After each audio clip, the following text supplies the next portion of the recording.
Bonjour à tous. Alors aujourd'hui, on a le plaisir, j'ai le plaisir d'accueillir Damien Dupont de Chaka Biarritz. Dans certains événements, vous avez pu le voir. Et donc justement, est-ce que tu pourrais présenter qui se cache derrière Damien Dupont? Clairement, avec plaisir. Ça fait plaisir d'être là déjà. Merci de m'avoir invité. Avec plaisir. Donc, moi je suis Damien. J'organise en effet Chaka Biarritz, qui est un événement tous les ans au mois d'août à Biarritz. Ouais. Et sinon, Pas que Biarritz d'ailleurs. Hein. Pas que Biarritz. On reviendra plus tard, mais. Quelques meet-up aussi à droite à gauche. Mais ça, c'est plutôt des side projects pour nous. Je fais ça à côté avec mon frère, parce que moi j'ai créé une boîte qui s'appelle OpenGem. Et nous, on audite des smart contracts. Bon, en gros, l'idée, c'est on vérifie le niveau de propriété, de sécurisation de certains assets qui utilisent, en l'occurrence, la blockchain. Mais si on revient là sur ton parcours, je crois que tu es passé par le stade école d'ingénieur, si je ne m'abuse. En plus, je crois que c'est à l'école d'ingénieur de Vinci. Et on est même dans le lieu dans lequel ils ont prêté une salle, là, justement, dans la Digital School de Vinci. Donc, on est un peu dans le thème.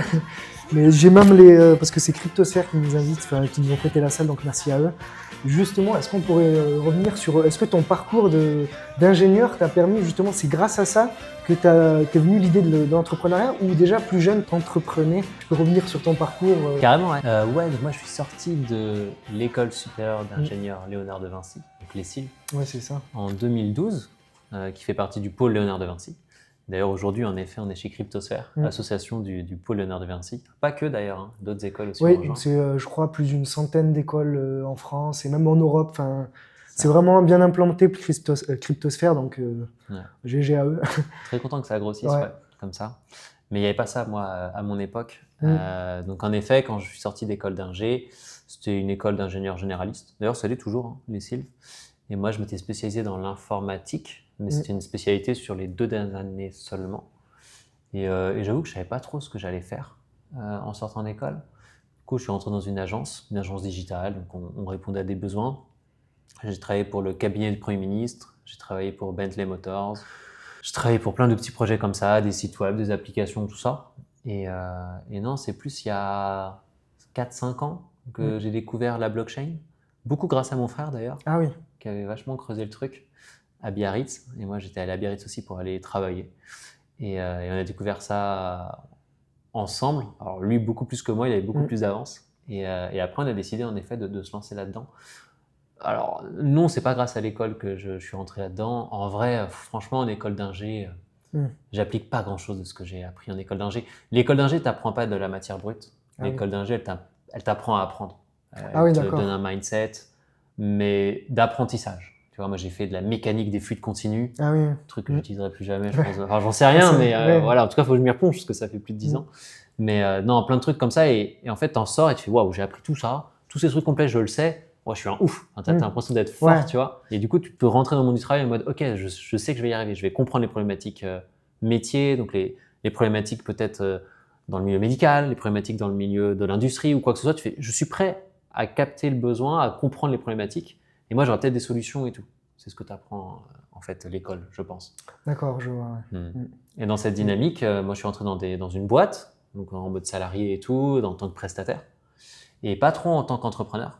Il n'y avait pas trop ça, d'ailleurs, à l'ESIV à l'époque. Il y a beaucoup plus maintenant des majors entreprendre. D'ailleurs, on donne des cours avec mon frère en major entreprendre un petit peu. Mais à l'époque, on n'avait pas ça. Et du coup, j'ai voulu créer une boîte avec des collègues avec qui je travaillais sur Bentley Motors.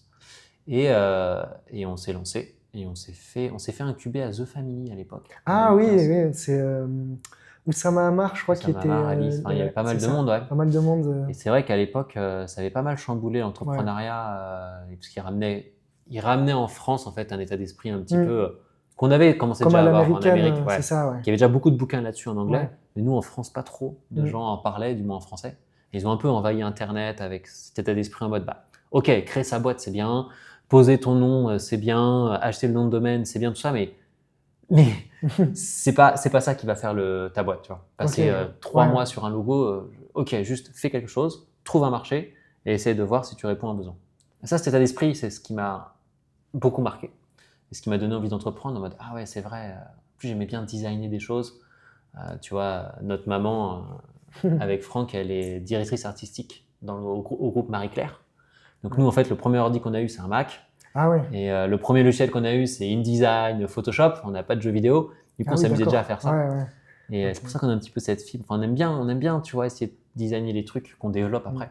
Et le groupe Marie-Claire, pour y revenir dessus, c'est un groupe spécialisé du coup dans l'IT, je connais Groupe pas. Marie-Claire, alors ouais, tu connais pas, c'est Ouais. normal, c'est un magazine qui n'a plus trop de. Ah Enfin, oui, c'est un d'accord. magazine à l'époque Ouais. des magazines. Ouais, je vois. Donc elle était chez Vogue, après chez Marie-Claire. Et Marie-Claire, en fait, c'est un ensemble de magazines. Donc il y a Marie-Claire, il y a Marie-France, Marie-France Ridée, enfin je sais plus trop bien pour regarder sur internet, mais il y a quand même une flopée de magazines. Et moi j'ai fait pas mal quand j'étais tout petit, au collège et tout, je faisais des stages là-bas et j'aimais bien tout tripatouiller sur les Mac et m'amuser à faire du design en fait. Ok. Tu vois. Et donc c'est vrai que quand j'ai fait mes études d'ingénieur, même quand j'étais étudiant, en fait j'aimais bien aussi sur les dossiers faire des dossiers tout jolis avec des mises en page sympas, avec le texte, jouer avec les chiffres et tout. Enfin tu vois, je m'amusais avec la mise en page. Et dans les applications pareil. J'aimais bien aussi pousser le truc. Et c'est comme ça que je me suis lancé dedans parce que tous mes camarades, ils aimaient bien faire du back, donc les serveurs, les algorithmes, tout ça. Et moi je me dis ouais c'est bien de faire ça, mais regarde ça donne pas envie l'application. Et j'aimais bien moi tu vois faire des trucs un peu jolis sur l'application et je me suis lancé à 100% dans ce qu'on appelle le front-end, donc tout ce qui est les interfaces. Donc les designer, mais aussi les développer. Et donc du coup, beaucoup de HTML, CSS, et alors beaucoup aussi sur les émulateurs, enfin plein de choses, mais par rapport au visuel, au fait, du produit final. Ok, je vois. Et justement, du coup, après, tu as commencé à faire ta boîte à ce moment-là, ou c'était bien après? Parce que tu as dit que tu avais commencé à faire un projet avec d'autres personnes. C'est vrai. Est-ce qu'il y avait déjà ton frère à ce moment-là? Non. Parce qu'ils bossent, en fait, à chaque fois, qu'on les présente, on les appelle les frères Dupont, parce qu'ils sont un peu inséparables. L'un à Paris, l'un à Biarritz, mais dans les événements, etc., ils sont quasi tout le temps là ensemble. Donc c'est vraiment les inséparables. Non, j'avoue, non. Est-ce que vous étiez déjà à ce moment-là? Ah non, on a fait ça un peu en parallèle. Ah oui, d'accord. Moi, j'ai travaillé beaucoup dans des boîtes corpo, des boîtes vraiment plus ou moins grands groupes. Donc, encore une fois, cabinet du Premier ministre, un peu ministériel, accessibilité, rendre les choses claires et tout. Enfin, tu vois, il y a tout un délire par rapport à ça. Mais aussi des groupes un peu plus comme Bentley, aussi BNP Paribas, aussi, tu vois, ce genre d'entreprise un petit peu costaud. Et là où mon frère n'a pas du tout fait ça. Il a toujours fait entrepreneuriat. Ok, ah ouais, depuis le début, lui, il a arrêté l'école à 18 ans et il est parti direct. Il a fait les Sylves aussi, et il a son diplôme d'ingénieur. C'est ça, ok. Mais après, il a voulu. Alors, lui, il a été embauché à The Family. Donc il était dev chez The Family. Ouais. Mais du coup, il est rentré là-dedans, il a voulu rester là-dedans. Okay. Donc, il a toujours fait des projets, il a monté des boîtes, il a travaillé pour Je sais qu'il a travaillé pour la gendarmerie, il a développé un produit, mais pas en tant que prestataire, en tant que je vends une solution. Une solution d'alerting. En fait, ça envoie des textos à toute une population, si jamais il y a une alerte attentat, une alerte incendie, une alerte ce que tu veux. Et il a développé ça tout seul, en fait. Ah ouais, ok. Ouais, il est assez chaud. Et moi, du coup, souvent, je l'aidais. Enfin, souvent. Pas sur ce projet-là en particulier, mais tu vois, il a aussi organisé des concerts. On a fait 2 fois la Technoparade, on avait un char. Ah ouais. C'est ça. Puis on a organisé beaucoup d'événementiels et aussi niveau tech. Lui, il s'était amusé à faire un produit. En fait, il livrait des petits déj chez toi.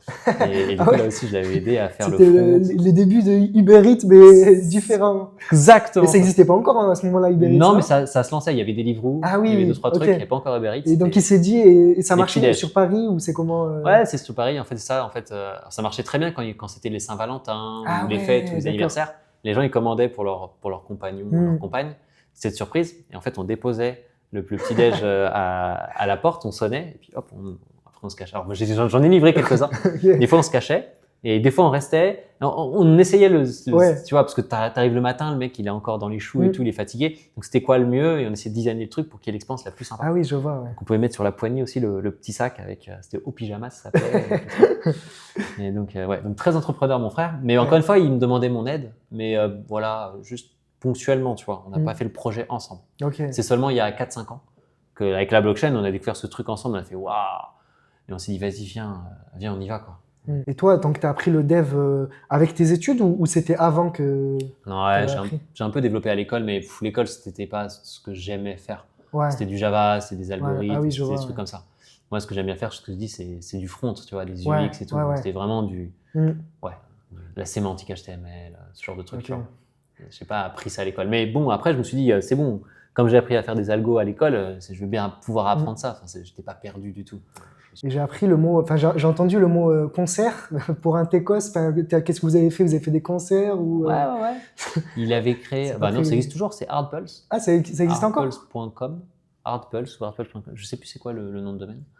Mais Hardpulse, H-A-D-R, enfin Hardpulse. Et oui, lui, il faisait tous les mois des mini-festivals dans des salles dans Paris. Ah oui. C'est du hardstyle, c'est de la musique électronique. Ouais, je vois. Et il a organisé quelques events à droite à gauche de quelques milliers de personnes. Et puis alors oui, non, et puis la Technoparade beaucoup plus, mais la Technoparade avait une flopée, enfin du monde derrière, mais genre c'était une marée de gens qui suivaient le char parce qu'on était le dernier char. Il y avait vraiment beaucoup de monde qui écoutait. Et alors moi j'ai juste aidé, et mon frère avait organisé tout le truc et avait investi beaucoup là-dedans d'ailleurs, un gros sujet. Ouais. Donc c'est les différentes, enfin vous avez du coup, je note différentes passions, enfin pour la tech, pour l'événementiel beaucoup, aussi la musique j'imagine s'il y a des concerts etc. Comment ça se fait que vous ayez autant de thématiques différentes? Vous êtes, enfin si on revient sur ton enfance, est-ce qu'il y a eu une approche différente d'autres enfants, tu penses, ou enfin par rapport à tes parents ou Oh non, pas du tout. Non. Pas du tout. Nos parents ils sont juste salariés. Oui. Non, je sais pas trop. Peut-être que vous avez baigné dans l'informatique, c'est ça qui a fait que. Ouais, non, je pense surtout que l'informatique, pas trop. En fait, l'informatique, c'est un moyen. C'est un moyen d'arriver quelque part. Je pense que nous, on essaie de s'amuser en fait. Ah on oui, essaie de faire des trucs cool.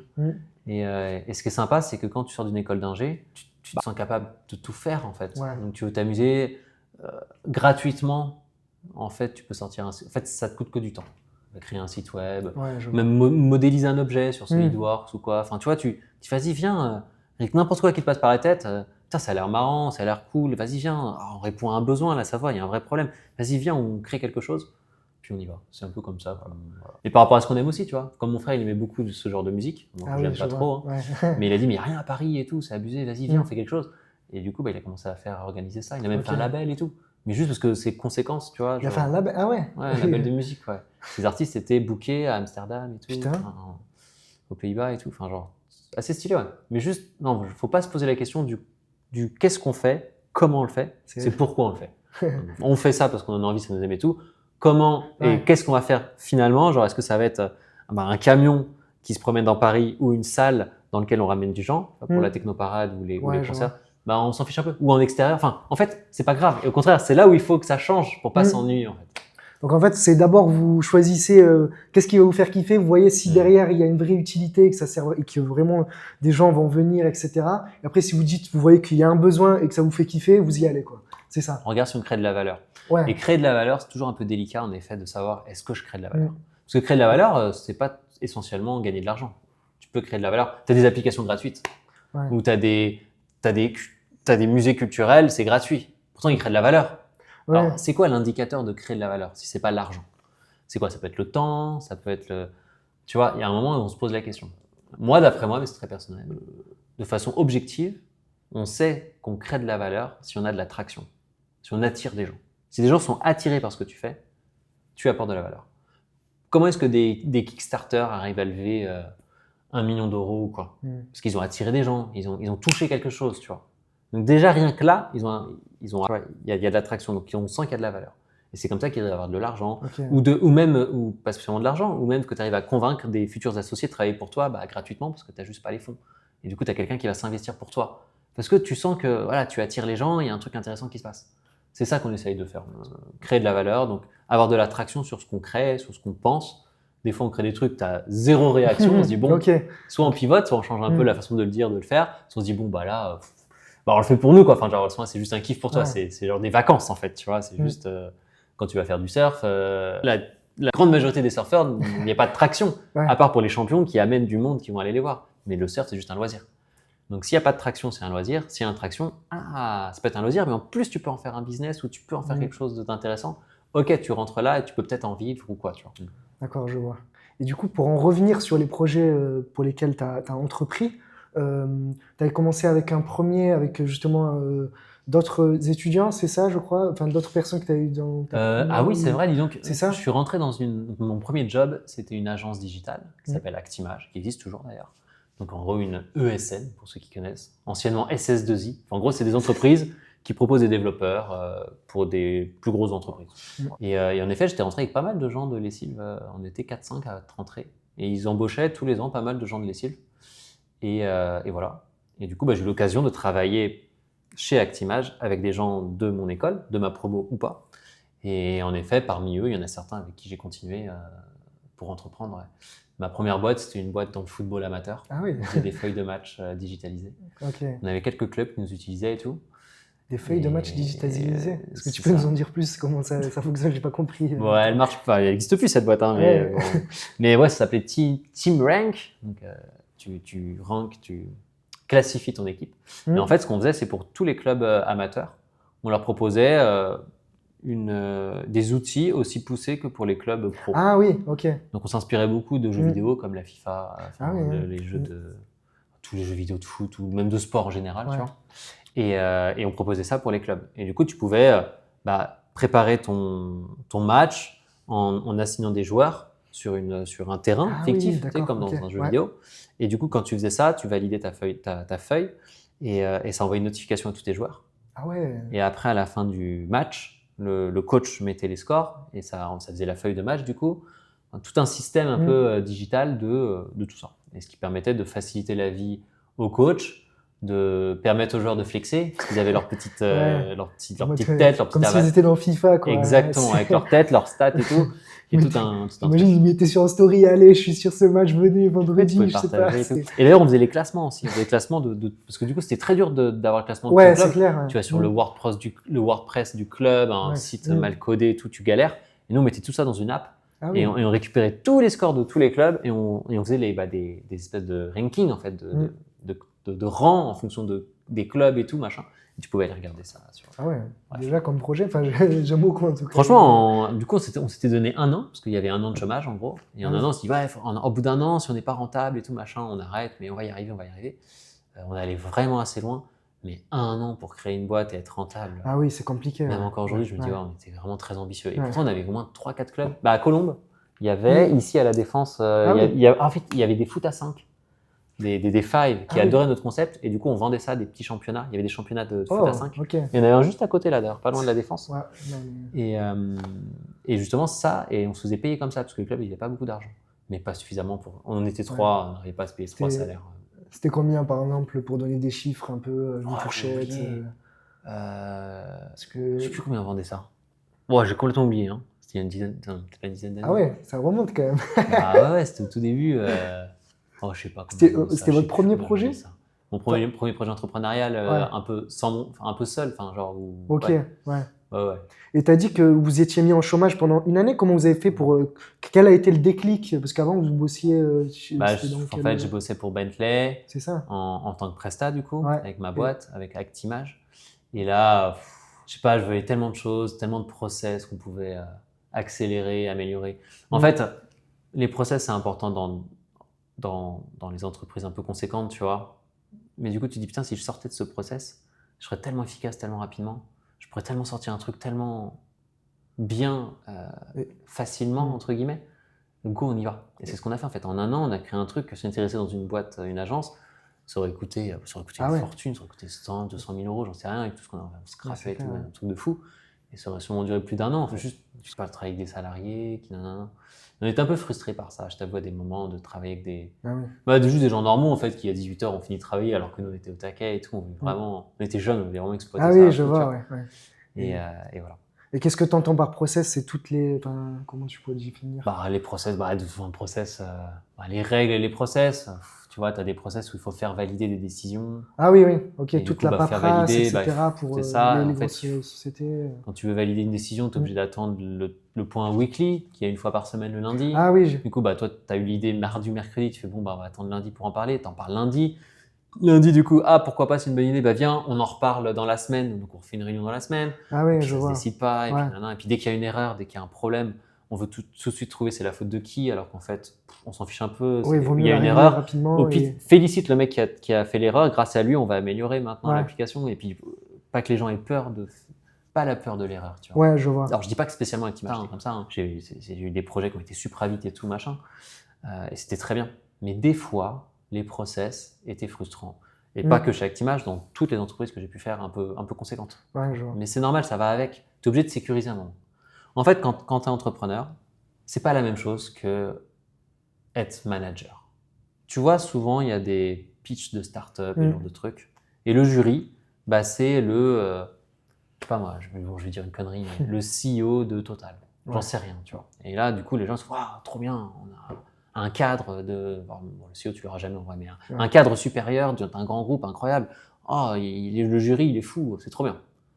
En fait, non, parce que quand tu es manager dans un grand groupe, ton job, c'est de gérer les risques. C'est ça ton job. Du coup, quand tu parles à ces personnes, eux, pour 99% de chances d'échec, ils vont pas y aller. Ils vont dire attention, il y a une chance énorme de se foirer, c'est chaud, on a une réputation, on a des clients, enfin, c'est compliqué. Donc il va tout faire pour sécuriser ça et ralentir le truc et attention. Un entrepreneur, tu lui, tu as 1% de chance de réussir. Mais mec, c'est le feu. C'est pas 1 pour 1000, hein, c'est 1%. Mais 1%, c'est énorme. Bien sûr, tu vas tester. Alors, il faut que tu testes assez vite. Tu vas tester, essayer de faire un truc, sortir un truc en une semaine, tester 1 mois ou 2. Mais 1%, ça reste quand même une belle opportunité, tu vois.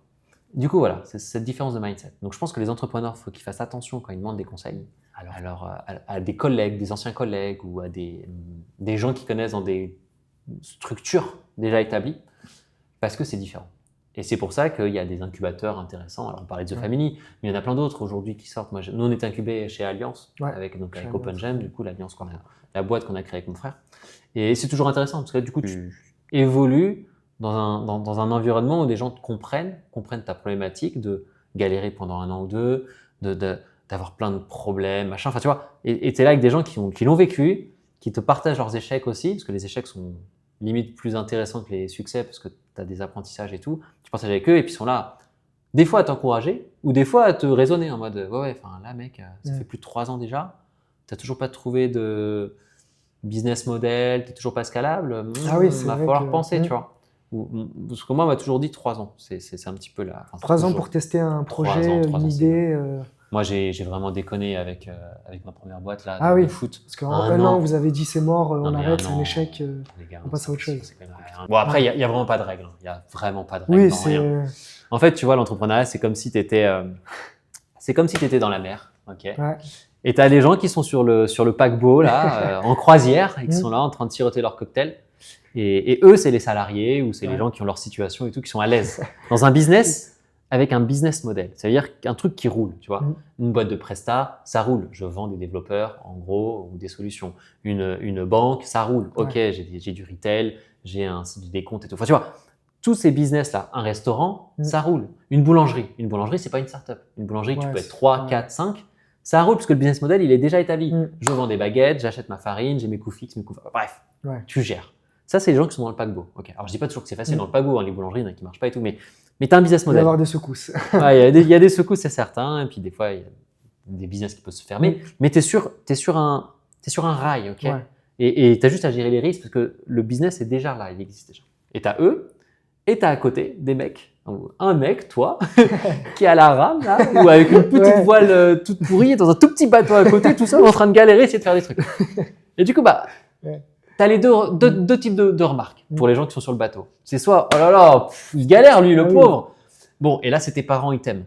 Bon, non mais, allez, viens, monte sur le bateau. Enfin, genre, tranquille, regarde, t'es en train de te faire du mal et tout, c'est la galère. Okay. T'as des gens qui savent un peu faire. Ouais, il galère, il y a moyen qu'il fasse le tour du monde, lui, comme ça. Enfin, ça va être incroyable. Et en fait, il y a 2 solutions. Soit le mec dans la barque, il arrive à faire le tour du monde, et là, ça devient un génie. Oh, le mec, il était incroyable. Là. Soit il n'y arrive jamais. Et c'est un fou. Mais pourquoi il a fait ça? C'est n'importe quoi. Échec, etc. Voilà.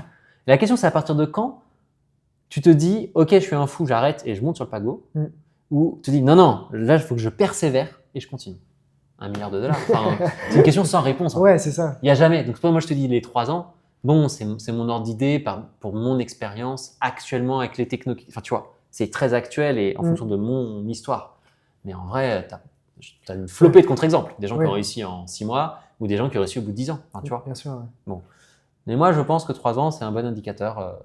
Voilà. Parce qu'en 3 ans, tu as quand même des outils. Tu as plein d'outils no-code, tu n'as pas besoin de savoir coder. Tu as plein de moyens de bootstrapper, donc de tester avec rien des idées. Vas-y.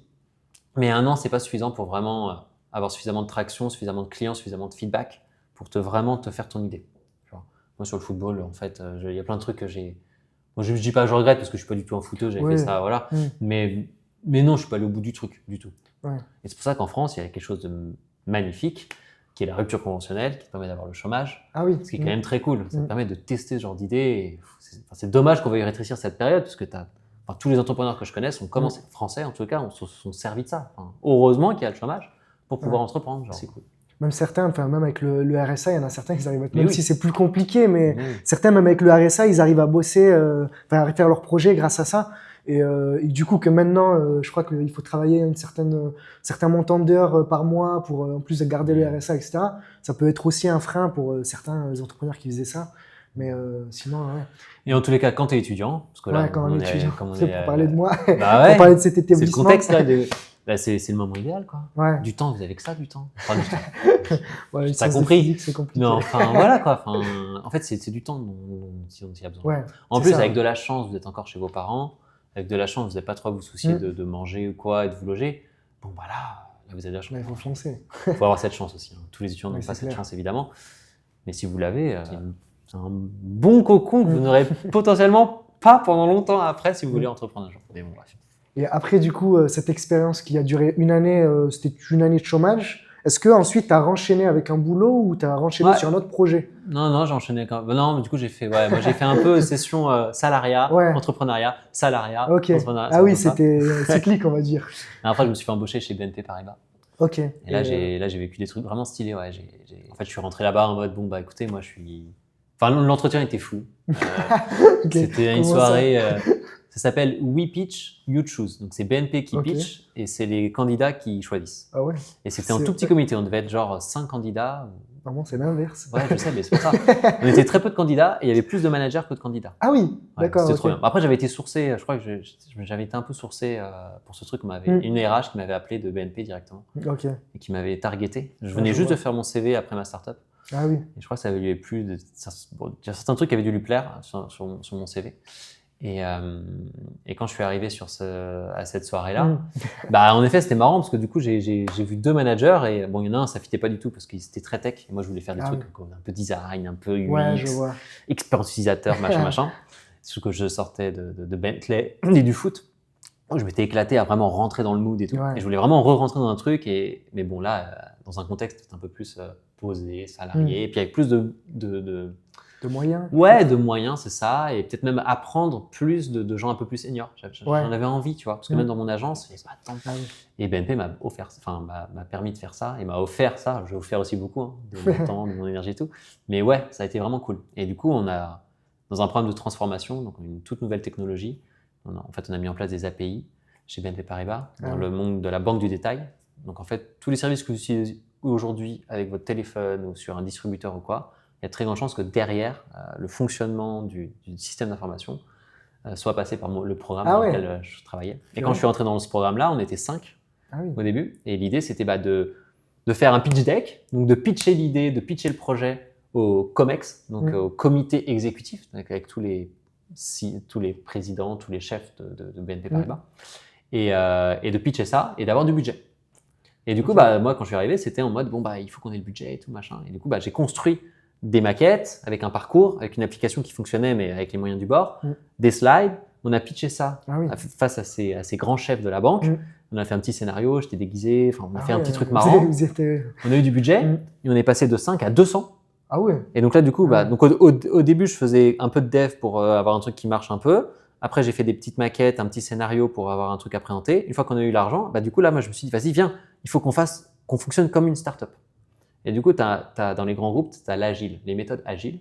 Et en fait, c'est une application du Lean Startup. Donc, Lean Startup, c'est un bouquin qui est justement que Oussama Ammar et The Family et tous les entrepreneurs de cette époque, d'il y a 10 ans, utilisaient beaucoup. Tester une idée, la confronter au marché. Et voilà, tout cet état d'esprit qui est arrivé un petit peu il y a une dizaine d'années et qui a vraiment changé l'entrepreneuriat en France, vraiment. Et ça a appliqué pour les salariés. Je ne savais pas, moi, ou pour un contexte sur. Et c'était trop, je plongeais là-dedans. Donc, il y avait des coachs incroyables et moi, je commençais à donner mes idées aussi parce que j'étais chaud, tu vois. Vas-y, on n'a qu'à faire des workshops. Donc, on fait des ateliers avec les utilisateurs, là, avec les équipes. Vas-y, viens, à la fin, ça serait bien que les développeurs aussi donnent leur avis, donnent leurs sentiments pour pouvoir s'améliorer. Bref, on a fait un truc incroyable. Et du coup, j'ai travaillé là-dessus pas mal. Et ensuite, je suis passé chef de projet. Ensuite, Bon, j'ai fait plein de trucs chez BNP. Mais tu vois, dès qu'il y avait un besoin quelque part et que je trouvais, ah, vas-y, ça a l'air cool, il y a un challenge, bah, j'y allais.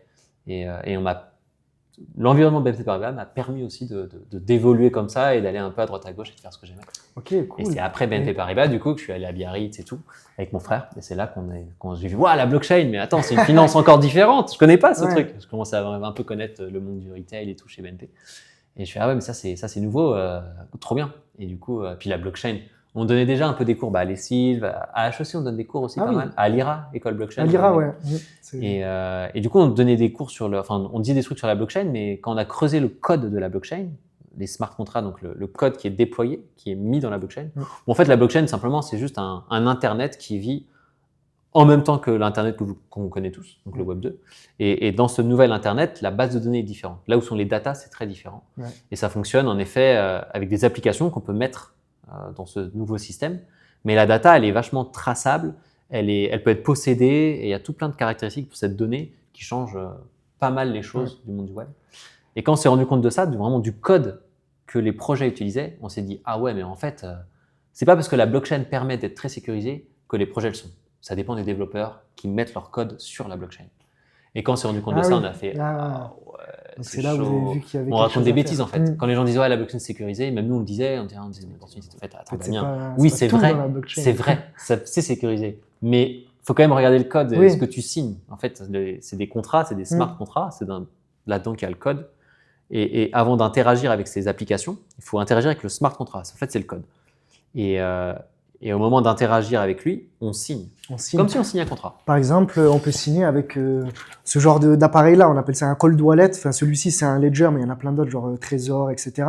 Et du coup, on peut signer directement et on valide. Mais par exemple, là, c'est manuellement. Mais sur le téléphone, on peut valider et on peut lire la transaction en disant, par exemple, si j'envoie un bitcoin, qui est du coup une crypto-monnaie sur la blockchain, eh bien, ça va marquer sur le téléphone ou sur cet appareil-là, le cold wallet.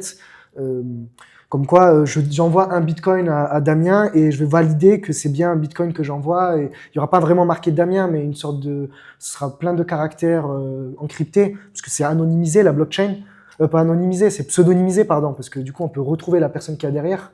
Mais sinon, voilà quoi. Et donc, du coup, à chaque fois qu'on fait une interaction avec la blockchain, on accepte des termes. On accepte, on signe. Alors déjà qu'un contrat, quand on crée un compte Google ou quoi, le contrat il est en anglais ou en français, on le lit pas. Personne ne le lit. Alors là, quand c'est en langage informatique, il est accessible et tout, mais du coup, il faut apprendre un nouveau langage, comme une nouvelle langue. On le lit encore moins et c'est dangereux parce que des fois, en fait, on s'est pas du tout sécurisé. Quand on s'est rendu compte de ça, on s'est dit, vas-y, viens, on va en parler. Donc, on a commencé à faire des vidéos Twitch toutes les semaines. On regardait les smart contracts, des NFT. Ce qui nous intéresse surtout, c'est la propriété, la persévérance, la souveraineté de la data, toute cette nouvelle notion qu'il y a dans la blockchain. Donc, on parlait beaucoup de ça. Et on regardait les smart contracts, donc on regardait le code et on dit, ah ouais, là, c'est chaud. On a une petite commu, toutes les semaines, 10, 20, 30 personnes. On continue encore à l'heure actuelle ? Non, oui, voilà. Mais je crois que j'étais tombé sur certains de vos lives sur Twitch.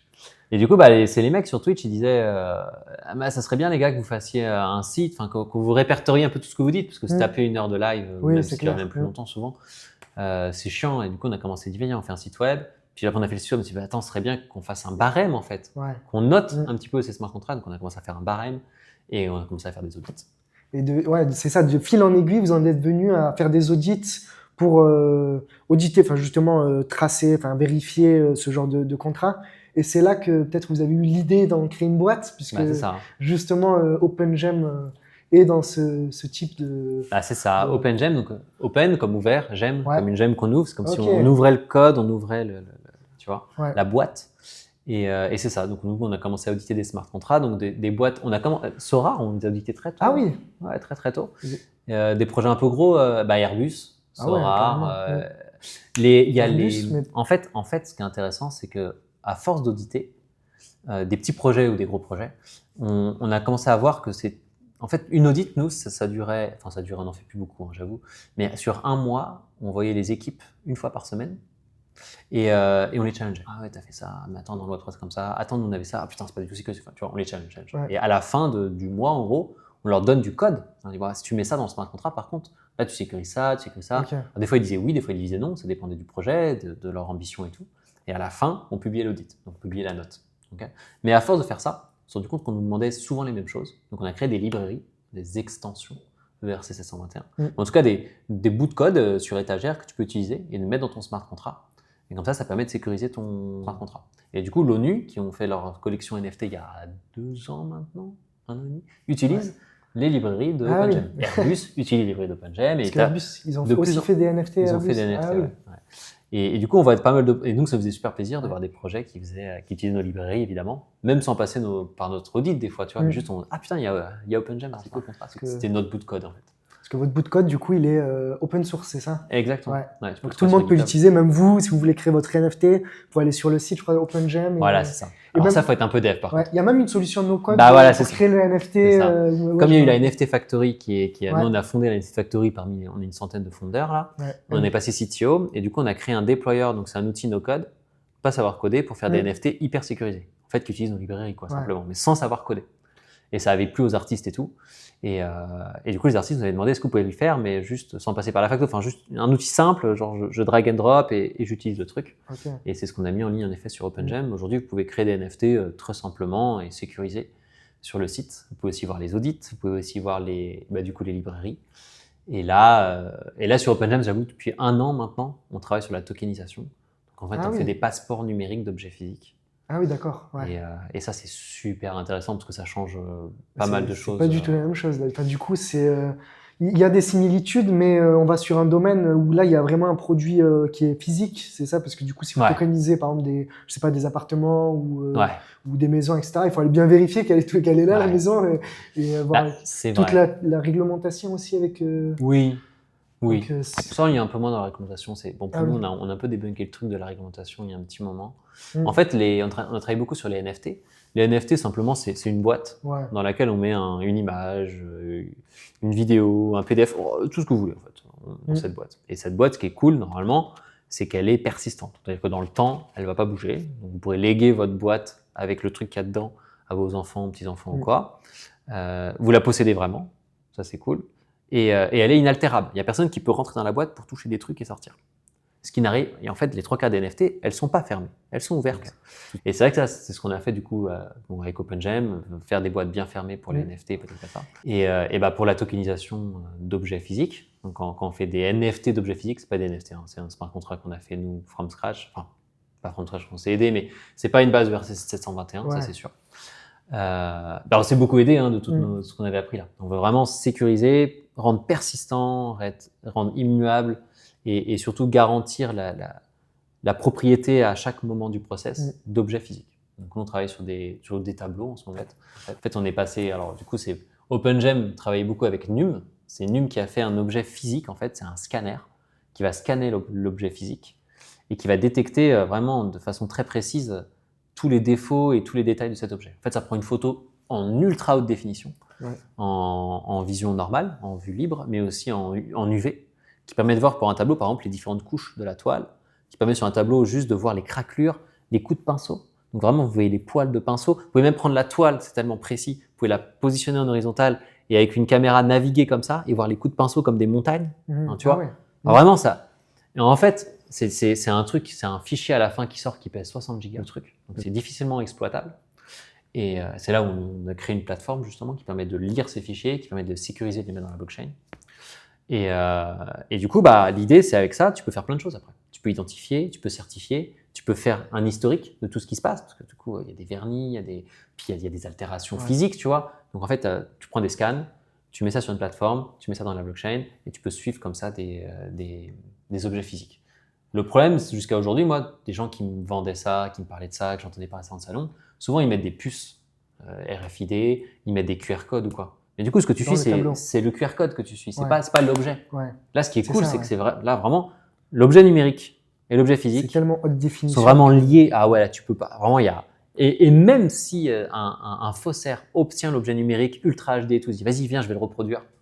C'est à la micro-rayure près. Physiquement, c'est pas possible. Tu peux t'en rapprocher évidemment, mais il suffira de refaire un scan et dire ouais, non, mais on voit bien que c'est pas lui. Parce qu'après, du coup, vous prenez le fichier là, de 60 Go et vous en faites. Vous le passez au SHA 256, vous l'encodez. On fait pas mal de choses en effet. Comme la blockchain n'est pas faite pour stocker des fichiers Ouais, parce si que gros. 60 gigas sur la blockchain, c'est énorme. Et comme la blockchain en plus est libre et que tout le monde a accès à cette data, mais on veut pas que les gens aient accès à cette data. Ouais. Donc on sécurise de différentes façons.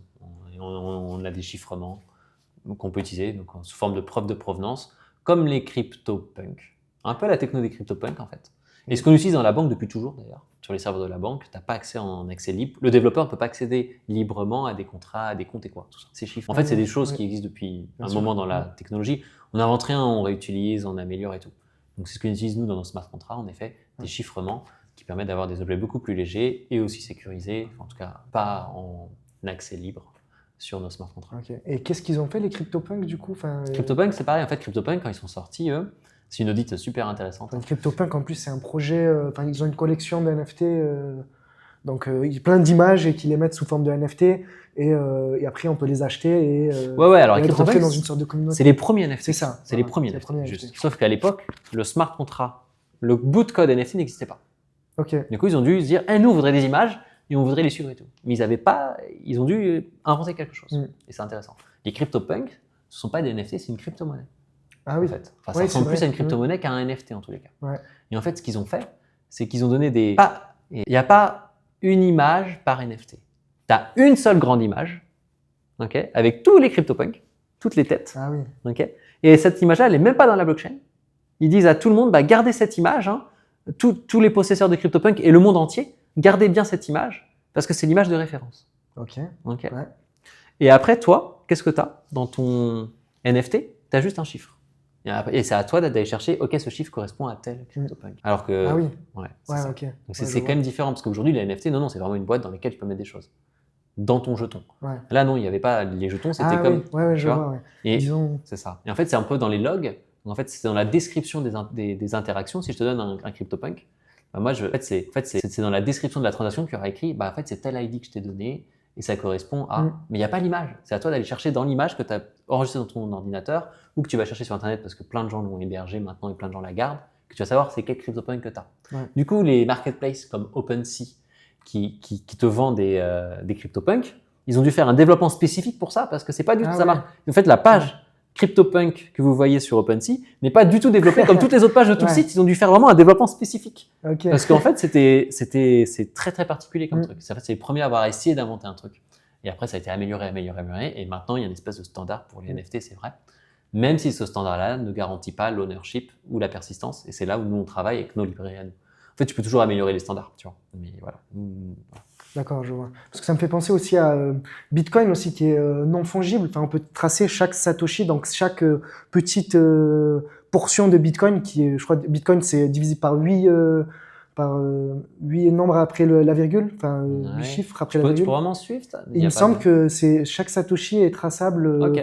De ce que j'avais vu, je crois que c'était un article que j'avais lu. Enfin, il faudra après à vérifier. Mais et après il y avait aussi les Bitcoin Color qui s'étaient développés par rapport à ça. Bon, c'est à vérifier. Ça me fait juste penser à ça, petite. J'ai pas suivi ça, mais. Voilà. Et du coup, après, t'as fait OpenGem et après OpenGem, t'es venu à. En fait, non, c'est pas après, c'est pas vrai. Parce que du coup, comme OpenGem c'est de la sécurité et tout, on a commencé sur des Twitch et voilà, une commune. Je dis vas-y, viens. Personne s'en rend compte de ça.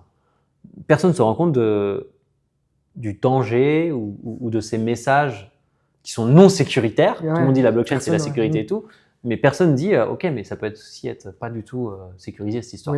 Du coup, c'est vas-y, viens, il faut qu'on en parle. Donc les Twitch, c'était bien. On s'est dit, vas-y, viens, est-ce qu'on ferait pas des meet-up dans Paris? Donc on a fait quelques bars dans Paris. On loue un bar, c'est gratuit. Tu as juste à louer le bar. Tu négocies avec le gérant un happy hour plus longtemps ou quoi, tu vois, ou une bière gratuite ou quoi. On a même eu un sponsor une fois qui avait offert les bières. Et nous, du coup, on faisait des meet-up et on faisait des petites formations, des trucs un peu, alors, assez vulgarisés, surtout au début, tu vois, en mode très très haut niveau. Puis après, on descendait, jusqu'à un truc un peu tech à la fin. Mais on s'assurait d'être compréhensible par tout le monde et on s'assurait aussi que s'il y a un dev, qui s'ennuie pas. Tu vois. Donc on faisait des meet-up entre 50, 100 personnes. Et jusqu'au moment où on s'est dit, vas-y, viens, on fait un truc à Biarritz. Surtout que mon frère, il vit à Biarritz depuis maintenant 5-6 ans. Moi, j'y ai vécu du coup pendant 2 ans, une semaine sur 2, une semaine par une semaine. Enfin, j'y allais quand même pas mal, mais jamais à plein temps, parce qu'après, du coup, avec OpenGem, avec tous les side events crypto qu'il y avait, je suis resté là. Et donc, du coup, on a fait à Paris, parce que moi, c'était side event, c'était Paris, Meetup, c'était Paris. Et mon frère a dit, vas-y, viens, on fait un truc à Biarritz, ça peut être sympa et tout. J'ai déjà fait 2-3 trucs, c'est cool. Et du coup, on a fait il y a 3 ans NFT Biarritz. Et du coup, franchement, on s'est décidé, je me souviens, on était à Vivatech. Donc c'était en juin, on s'est décidé. Et c'est en août. En juin, et en août, c'était déjà fait. Et du coup, on s'est dit, vas-y, viens, on se décide et tout. Alors, du coup, on met une petite semaine pour faire un site et mettre un peu ce qu'on avait idée. Et nous, notre idée, c'est juste, on fait une après-midi. De toute façon, mon frère et moi, il s'appelle Franck et moi, on est assez bons pour tenir l'après-midi, on aura plein de trucs à dire, on peut faire des trucs marrants. On rassemble des gens et c'est cool, tu vois. Déjà, c'est bien.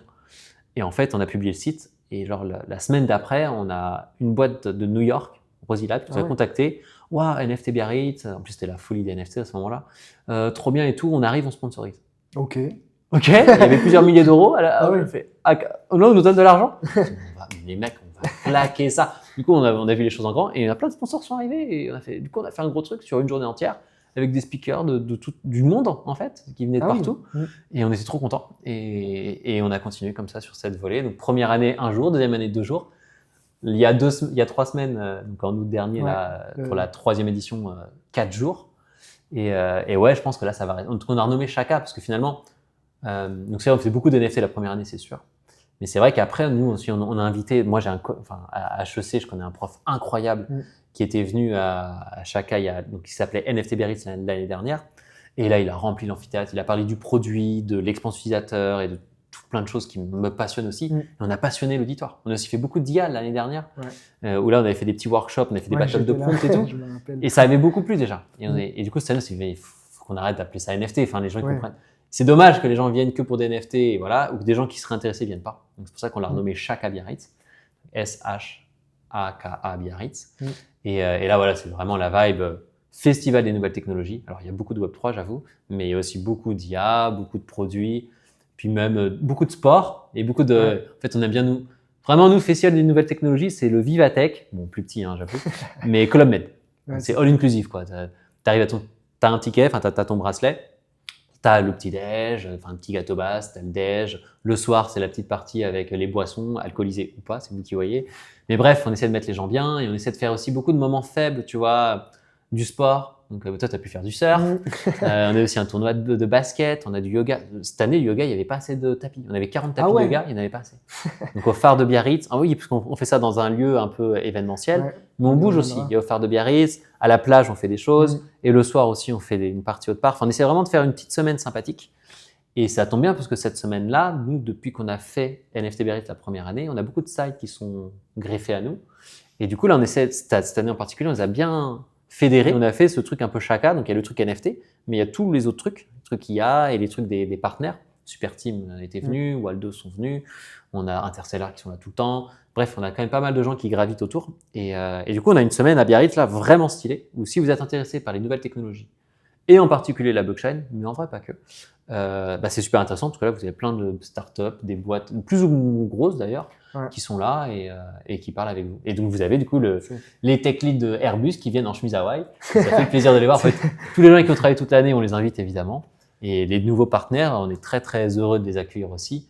Et le dress code, toi t'es dans le dress code, t'es en short, tongs, c'est vraiment, toi t'es resté, c'est parfait. Je suis resté à Biarritz. C'est vraiment nickel. Et ouais, on se met dans une bonne ambiance et on discute. Voilà. En fait, nous on s'amuse, c'est plus un kiff. Oui, c'est ça. Projet. C'est vraiment, l'un des projets, enfin l'un des événements dans le Web3 ou même la tech, etc., qui je trouve est l'un des plus fun, enfin où c'est vraiment esprit familial, etc. Ouais. C'est assez sympa. Et du coup, pour y revenir dans cet événement, il y a aussi un lieu qui est assez emblématique. Vous n'avez pas pris n'importe quel lieu. Enfin, le connecteur. Le connecteur. Pourquoi avoir choisi cet événement, cet emplacement-là En fait, c'est marrant. Dans la semaine, il y a beaucoup d'events de tech et Web3. Et il y a un event qui s'appelle Surfing Bitcoin aussi en fin de semaine, juste après nous. Et eux, ils sont au casino de Biarritz. Et c'est vrai que, alors nous, on n'est pas allé au casino, mais tu vois, le casino de Biarritz, c'est un lieu incroyable. Il est magnifique. Mais je trouvais que pour l'image, on voulait pas cette image, en tout cas nous, pour Chaka. On voulait plus un truc d'entrepreneur, de builder, comme on dit nous. Donc des gens qui construisent. Et c'est vrai que le connecteur, c'est cool. C'est un peu comme ma station F, un peu, mais en beaucoup plus vibe Biarritz. Et ouais, c'est des gens, la team qui gère le lieu, ils sont incroyables. On leur propose des trucs. Alors, ils galèrent un peu au début, mais à la fin, on arrive à faire des trucs vraiment stylés. On met des bâches, on accroche des trucs. Enfin bref, on s'amuse vraiment beaucoup. Et ce qui est cool, c'est qu'il y a plein de résidents et des gens qui sont en fait en télétravail ici. Ah oui. Donc en fait, c'est un espace de coworking en fait, un Ouais, espace c'est de ça. coworking. Et tu as beaucoup d'entrepreneurs ou des boîtes plus ou moins grosses qui sont là, qui travaillent là à l'année en fait, juste. Et du coup, moi, j'avais même travaillé avec des devs sur OpenGem, des mecs qui travaillaient Ah là-bas. ouais. Ils travaillaient avec Los Angeles. En fait, ils travaillaient que des États-Unis. Ah ouais. Et ils étaient impressionnés qu'il y ait OpenGem qui soit à Biarritz. Et même, vous êtes à Biarritz, vraiment et tout. Mais oui, on est à Biarritz et tout. Et du coup, ils ont un peu travaillé pour nous et ils étaient au connecteur. Ah Mais oui, ils ok. travaillaient dans le monde entier, tu vois. Ah oui, je vois. Et du coup, bah, les résidents, comme ils sont au connecteur et que c'est un partenariat qu'on a avec le lieu, bah, ils ont accès à Chaka Ah oui, gratuitement. ouais. Et du coup, ce qui fait, et on adore cette émulsion, d'avoir Mm. des entrepreneurs qui sont là, qui sont soit en remote, qui travaillent partout, ou Mm. qui sont à Biarritz et qui font des boîtes sur Biarritz dans le surf et tout. Bah, c'est trop Ouais, bien, c'est c'est clair. trop bien. Mm. Et le lieu, il est fou, t'as C'est une, fou, ouais. t'as une baie vitrée incroyable en guise de plafond, t'as un palmier à l'intérieur, enfin, c'est vraiment parfait pour Ouais. nous, c'est vraiment ce qu'on aime. C'est vraiment la vibe années 60, surf, un peu rétro, mais un peu aussi moderne, un peu malaisant avec des petits aliens ou des robots. Enfin, regardez la DA, c'est chaka.events, le site. C'est vraiment de faire un truc rigolo. Du coup, justement, avec cet événement-là, je crois, j'ai cru comprendre que vous faisiez ça tout à la main, comme des techos. Ouais, Par exemple, les aliens, toute la DA, vous C'est faites vrai. ça avec Midjourney de votre Oui. côté ou bah, c'est vrai qu'en fait, nous, tout est made in. on fait pas de bénéf sur cet Ouais. event. Au contraire, d'ailleurs, on met en péril OpenGem tous les ans Ah parce ouais. qu'on investit avec OpenGem. C'est pas- On met sur la table 50 000 euros. Ouais. Et voilà, le but, c'est avec les sponsors et tout ça, et les billets, c'est pas du tout les billets qui remboursent. Le billet, il est à 200 euros, c'est 4 jours, all inclusive, c'est pas là-dessus qu'on fait de Ouais, l'argent. c'est pas surtout pour le Alors là, traiteur. Voilà. bah ouais, le traiteur, le lieu, Ouais. enfin, les gens qu'on paye, et puis même la nourriture et l'alcool. Enfin, genre, enfin, l'alcool est dangereux pour la santé. Ah oui. Il y en a pas tant que ça, mais il y en a quand même beaucoup. C'est pas vrai, il y en a plein.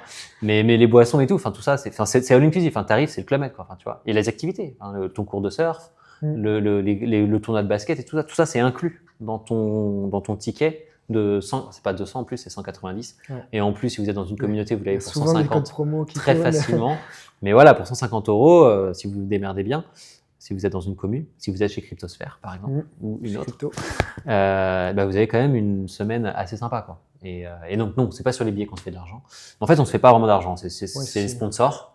Et voilà. Et donc du coup, bah pour gérer ça, bah on est obligé de faire beaucoup de trucs à la main. Donc le site, bon heureusement on s'est développé, c'est cool, mais même l'opérationnel. Enfin, les planches de surf, il y a plein de planches de surf sur la Seine, vous verrez sur le site. Bah, on les a achetés d'occasion, on les a recollés, on les a poussés, on les a peintes, on a collé le sticker, on les a mises, quoi. Et tout est pareil. Les plantes que vous voyez sur la scène, c'est les nôtres. Enfin, celles de chez Franck. Du coup, on les met dans la voiture. Et tous les ans, elles prennent cher en plus. Je te jure, tous les ans, elles prennent trop cher. Et là, cette année, il y a le directeur du connecteur qui les a vus. Il fait, ah, c'est bien les petites plantes et tout, c'est cool. Et nous, on dit, bah ouais, on les ramène tous les ans et tout. Quoi et tout. Ah, c'est vrai, mais je vous en amène d'autres. Et du coup, il nous a rapporté des gros pots de fleurs et tout. Alors que normalement, la sécu du connecteur avait dit non. Mais le directeur a fait, mais quoi? Mais non, on en rapporte et tout. Donc, c'est trop mignon. Mais en règle générale, non, on essaie de faire les trucs nous-mêmes. On rapporte les bâches énormes, Ultra HD et tout, du Midjourney qu'on a upscale et tout. Donc la DA, donc c'est ça, beaucoup d'IA, surtout les 2 dernières années. Première année, il n'y avait pas du tout d'IA, donc on l'a fait à la main. Donc on a fait du montage, on a fait 4 images. Ça nous a pris au moins 3 semaines à faire 4 images montées avec une avec un alien, une avec une pin-up, une avec un surfer. Enfin, on avait 4 thèmes un peu sympas et on les avait réutilisés. Et le dev, et pareil pour l'école, tous les calls des sponsors et tout. Non, c'est beaucoup de taf. Et heureusement, on se fait aider beaucoup. Moi, je me fais aider pas mal par Benjamin Moget depuis la première année. Et ça, c'est cool parce qu'il a un bel petit écosystème Web3 surtout. Donc, il y a quand même les speakers, heureusement qu'il était là. Les workshops, heureusement qu'il était là. Mais toi aussi, les workshops, tu as beaucoup aidé. Heureusement qu'on a des volontaires. Le staff, c'est des volontaires pour la majorité, à part ceux qui sont du connecteur, qui sont payés pour ça. Enfin, c'est leur job. Mais toi, tu as beaucoup aidé. Il y a beaucoup de gens qui aident, quoi. Et c'est cool. Donc, il y a Benjamin Moget qui a beaucoup aidé et qui est vraiment, en fait, qui est co-organisateur, quasiment du truc. Et Christophe Molinari aussi beaucoup cette année, qui nous a fait rencontrer beaucoup d'institutionnels. On va peut-être enfin avoir des subventions cette année. On n'a jamais eu de subvention, on n'a jamais rien là, eu. vous avez eu juste les sponsors et juste nous, avec nos bras. Tout. Quoi. Et là, on s'est dit, mais non, mais les gars, vous pouvez faire mieux. Ah ok, bah ok. Mais en fait, juste, on s'y prend au mois de juin pour le mois d'août, évidemment que voilà. Mais là non, là on a commencé déjà à sortir la billetterie. On a une quinzaine de tickets qui ont été achetés le week-end de même, qu'on a annoncé juste après l'event. En fait, le dernier jour de Chaka, on a dit les gars, on annonce le prochain et c'était un peu la fête. Et là, il y a des gens qui ont acheté, donc on est trop contents. Il y a d'autres gens aussi là qui, on a vendu quelques billets depuis. C'est cool. Il y a un peu de trafic, on a des speakers qui nous contactent, on a des sponsors qui nous contactent. On sent que on va peut-être avoir du budget l'année prochaine. Et là, mais je sais déjà qu'on a fait un truc pas mal cette année sur 4 jours dans tout Bayonne, tout Biarritz et tout. L'année prochaine, je te raconte pas, ça va être. Alors, je vais pas spoil et c'est pas sûr et tout, c'est encore des idées. Mais si on arrive à avoir de l'argent, mais mec, Ça va y On aller. va vous mettre bien. Hein. Alors là, ça va être. Vous allez voir, c'est des drapeaux sur toute la plage de Biarritz. Franchement, une plage avec les confs et tout. Ça pourrait être fou. Même s'il a peut-être l'idée de la LAN pour les gamers. Franchement, il y a plein de trucs. Il y a plein de Il y a trucs. pas mal de choses à faire. Ouais. Mais pour revenir justement sur les bénévoles, comment vous arrivez à fédérer autant de bénévoles? Parce que je crois que c'est une vingtaine tous les Ouais. ans. La première année, il y avait pas mal de chez Cryptosphère, justement. C'est ça? Ouais. La première année, je m'en étais occupé. La première année avec mon frère, on a vraiment tout fait à la main pour le Mm. coup.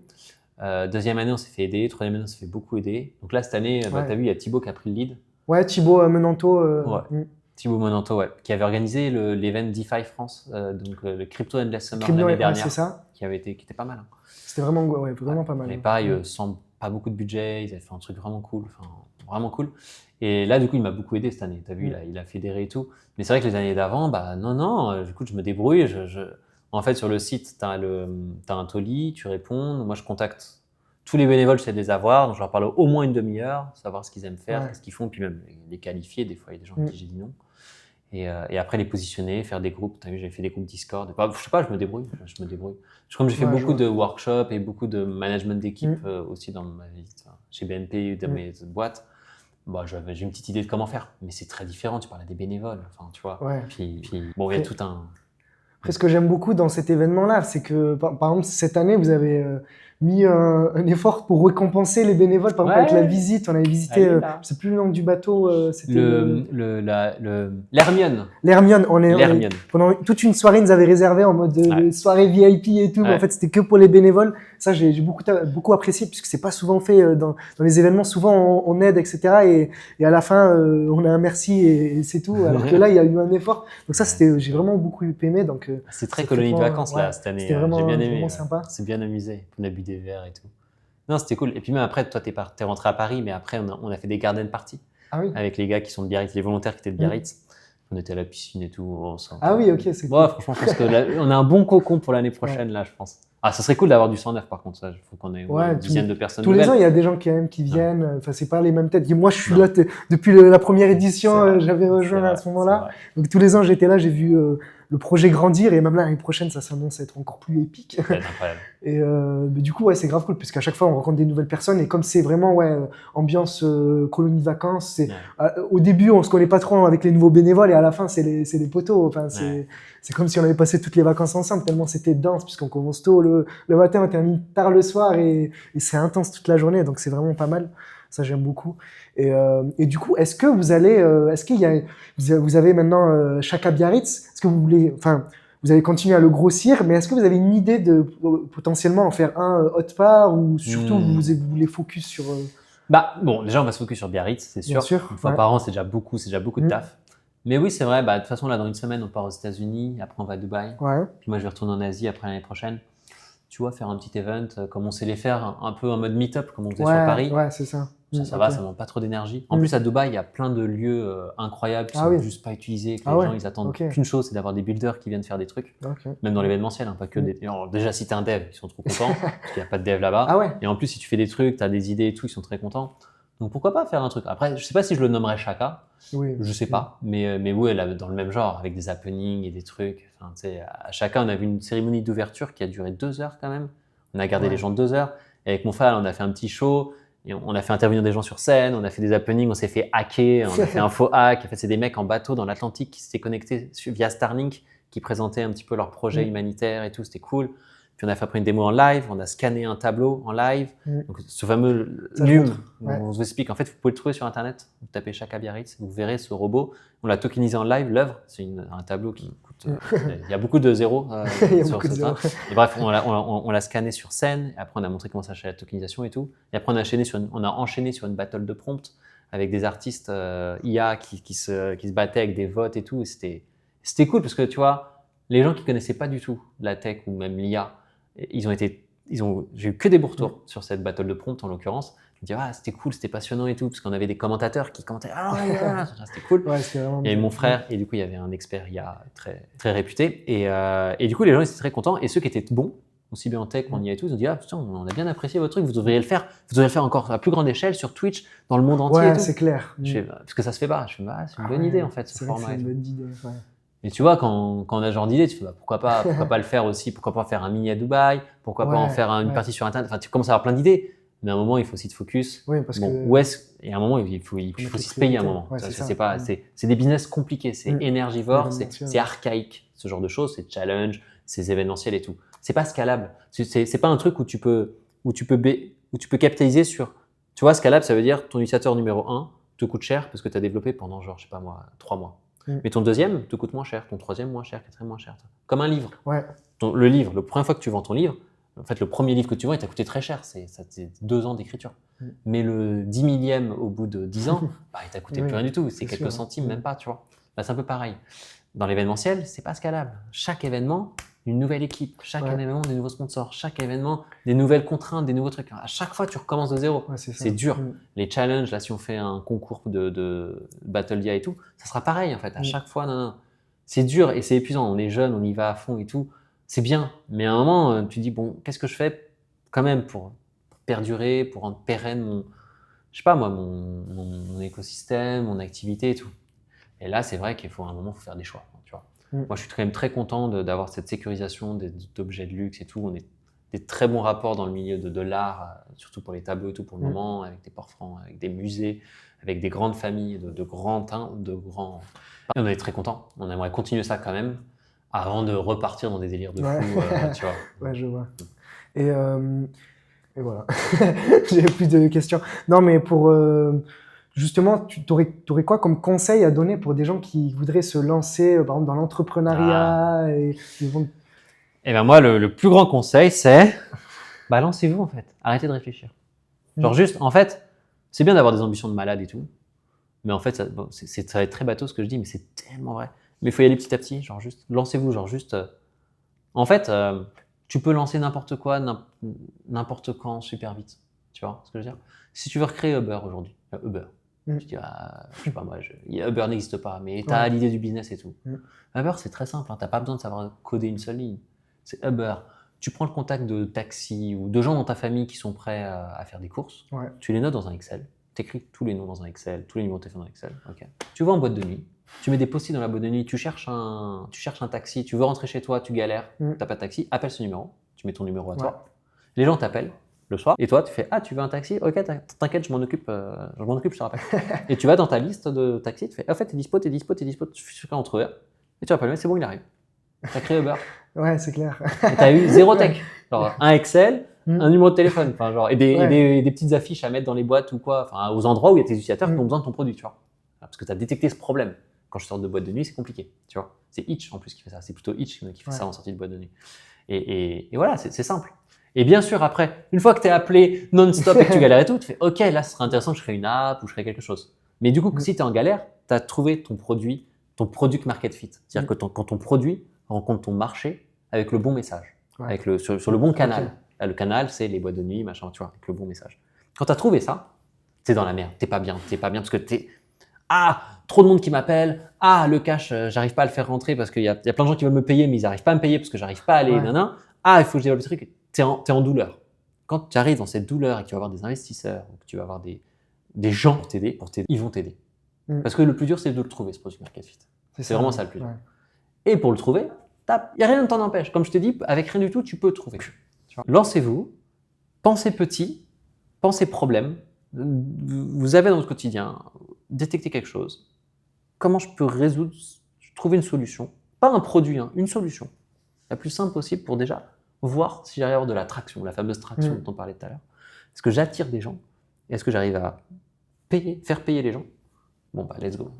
Et après, on scale et là, on va chercher des devs, etc. Des fonds, des devs, des partenaires, de je sais pas quoi. Après, tu verras. En fonction de quoi tu as besoin, ça dépend de tout. Mais au moins, tu débloques, tu ouvres beaucoup de portes. Et tu as commencé. Et ça sert à rien de réfléchir à la meilleure interface, la meilleure. En fait, tu sais pas si ça va marcher ton truc. Valide ta solution, valide ton produit avant de vraiment. D'accord, je vois.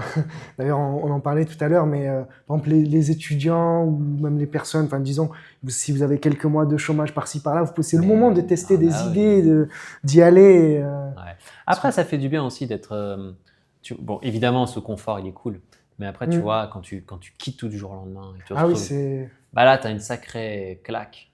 Et si c'est comme ça que vous fonctionnez, mais mettez-la vous la pression. Alors, ça peut vous déclencher quelque chose en mode ah non mais là j'ai pas le choix. Je vais pas ce soir regarder Netflix. À la fin du mois, j'ai pas d'argent et je vais avoir du mal à manger. Ça peut être sympa aussi de le faire. Pour certains, ça aide. Moi, je sais que j'en ai pas spécialement besoin. Enfin, c'est pas comme ça que je. Toi, t'arrives. Moi, j'ai besoin de stress, mais j'arrive à le faker stress. J'arrive à être en empathie dans ce stress. Si t'es assez bon, c'est tout ce qui est méditation et tout. Si t'es assez en adéquation avec toi-même, tu peux te mettre en situation de stress alors que tu ne l'es pas. Tu peux hacker ton cerveau un peu et te mettre dans ces conditions pour te créer le stress positif. Mais des fois, il y en a, ils n'y arrivent pas. Enfin, c'est compliqué. De toute façon, voilà. Donc, le stress, il le faut vraiment. Il faut vraiment être en danger. Et là, du coup, il y a des choses qui se révèlent, des gens qui se révèlent, tu vois, d'un seul coup. Oh, mais t'es capable de faire ça? Il n'y a pas de règle. Je vois. Et donc, toi, j'ai un peu envie de voir comment tu t'organises. Disons, par exemple, ta semaine type, combien tu alloues pour. C'est un peu. Mes semaines, aucune semaine. Ah oui, ressemble, ah oui, d'accord. Non, par contre, c'est vrai que je suis célibataire depuis pas très longtemps. Et d'une longue relation. Enfin, j'ai jamais vécu seul. Et donc là, en étant seul, j'ai une certaine rigueur quand même que j'ai prise. Donc c'est vrai que j'ai quand même une to-do list. Je me fais toutes les semaines un petit carnet avec une petite to-do list avec des checks. Aussi bien côté sport, continuer à faire du sport, enfin hygiène de vie et travail et différents aspects de travail. Le problème, c'est que c'est tellement différent. Des fois, c'est événementiel, des fois, c'est code, des fois, c'est management d'équipe, des fois, c'est trucs que ma semaine ne se ressemble jamais. Mais j'essaie de quand même suivre semaine par semaine une to-do list et j'essaie, voilà. Et à la fin de la semaine, si j'ai pas coché quelque chose, c'est une vraie douleur. Tu vois, je suis là le dimanche, je suis là, putain, j'ai pas fait toutes mes sessions de sport, c'est pas bien, Damien. Viens, tu doubles la semaine prochaine. Enfin, tu vois, je suis un peu violent en mode, attends, Damien, t'abuses. Carrément, tu doubles, enfin, tu vas sur j'essaye de rattraper ou quoi, tu vois. Alors, j'arrive pas toujours et tout, mais je suis en mode, c'est une douleur à la fin de la semaine. Et en plus, ce carnet, je l'ai. Et à la fin de l'année, là, en décembre, je suis assez chaud pour reparcourir, pour voir. Je sais qu'il y en a même qui font ça sur des Excel et avec des stats et tout.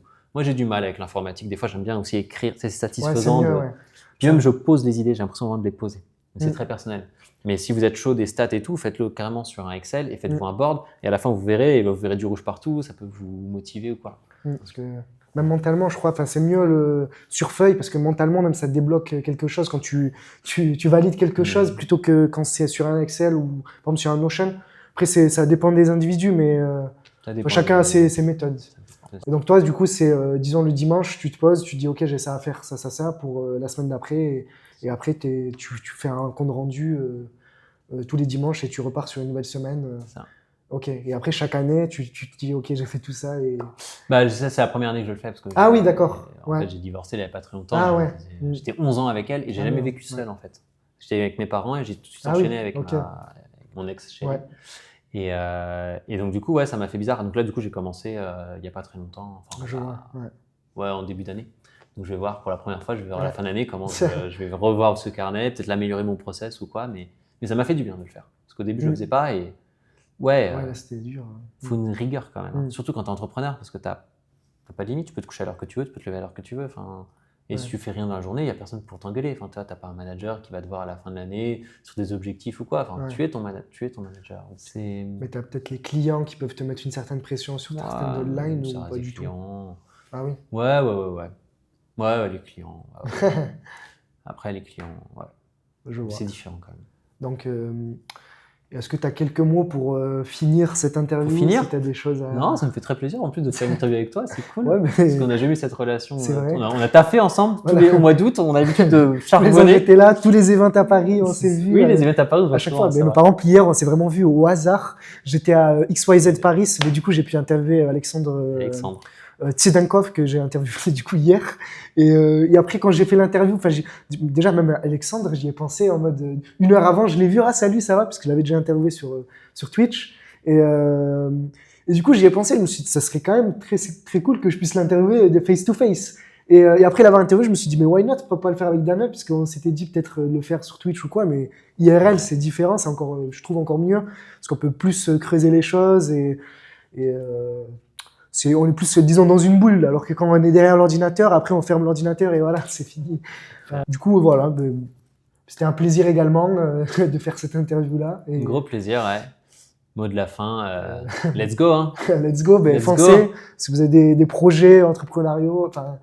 Projets entrepreneuriaux, même sortez aussi, allez voir. Venez à Chaka. Venez à Chaka, voilà, c'est la conclusion. Sortez, allez voir ce qui se passe dehors, soyez curieux, classique. Let's go, quoi. Mais merci beaucoup en tout cas, et on peut le retrouver, je pense, on peut te retrouver sur ton LinkedIn peut-être. Ouais, LinkedIn, Damien Dupont. Si vous voulez contacter, vous avez des questions, etc. Sinon, dans la description, je mettrai les liens pour chacun. Et voilà, enfin, n'hésitez pas. Et je mettrai également le lien du Instagram, je pense, de Chaka Biarritz. Insta, ouais, vas-y. Ouais, ça peut être pas mal parce que je sais que vous êtes beaucoup à aimer des réseaux avec Insta, c'est encore mieux pour ceux qui sont pas trop sur LinkedIn. Et voilà, on fait pas mal de concours sur Insta. Ouais, pour gagner des places et tout. Ouais. Ah oui, mais c'est cool, ok. Fait, ouais. Si vous voulez choper une place, allez-y. Ouais, carrément, ouais, chaud. Voilà. Mais merci beaucoup en tout cas, et merci à vous d'avoir regardé toute cette interview en entier, des différents passages. Et peut-être à une prochaine. Enfin, en tout cas, on se reverra sûrement à d'autres événements à Paris et même à Chaka. Je serai sûrement. Mais en vrai, tu mets un code promo sous la vidéo. Ouais, je mettrai t'inquiète. On mettra un petit code promo, mais vous avez le petit code promo dans la vidéo. Mais merci beaucoup, salut, abonnez-vous, lâchez un like. Ciao. Ciao.